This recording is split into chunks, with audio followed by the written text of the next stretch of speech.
Hi guys, Jerry Christopherson here again.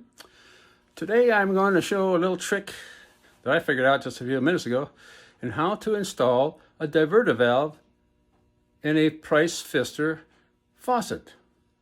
Now there's a little clip in there. The diverter valve is plastic now. It used to be brass in the older days, but now it's plastic. And I was having trouble with my diverter valve. It wasn't working properly. I'll show you why. And I put a new one in. Well, son of a gun, there's a clip on the top when you push it all the way up and push it in. Well, I did not have the strength to push that clip in, go around there, but I found a way to modify it so it's clipped in just like that. No problem at all. Let me show you what I did. Now, here's the diverter valve. Those of you who are working with them, you know what they look like. These are the newer ones, plastic ones. They work fine, but there was an issue with mine, and that's why I had to replace it. And that issue was right here. When this thing was put together at the factory, you can see right there, the O-ring was up above, and it allowed this thing to not work properly. It was just, you'd press on it, and it would, sometimes it would work, and sometimes it wouldn't work. And then it was just a problem. So I pulled this thing out. Now, the issue is this. Up in between the two sinks, you got to push this keeper. You got 4 different holes here. You can push it in any one of the 2 holes here, like this. And but here's what the issue is. It's just, it doesn't quite fit in there. You kind of got to squeeze it together like this, and you get it to work.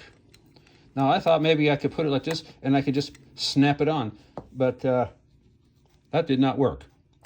So after keep trying to push this thing in, get that thing in, because what happened, you get up against this thing and it just would not go. So I'll tell you what I did. On each end of this, this thing is very strong, as you well know if you mess with it, very strong. I beveled the edge of this edge right here and that edge right there around, so it had a little pointy this way and a little pointy that way. Didn't take much. I did it on a grinder.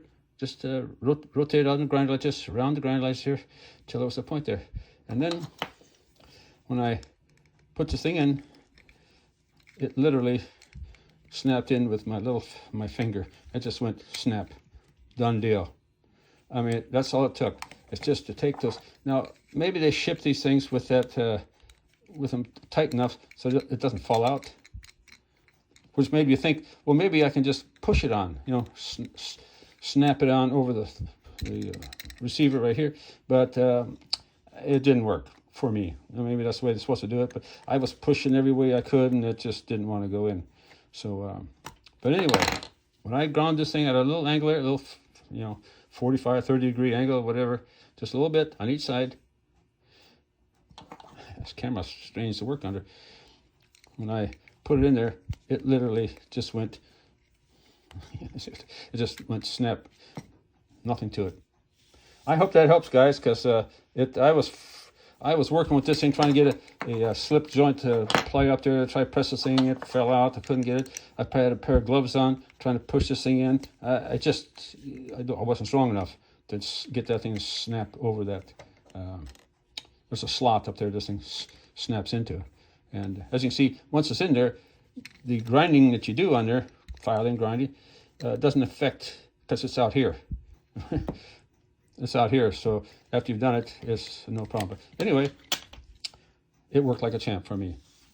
Try it out. Thank you.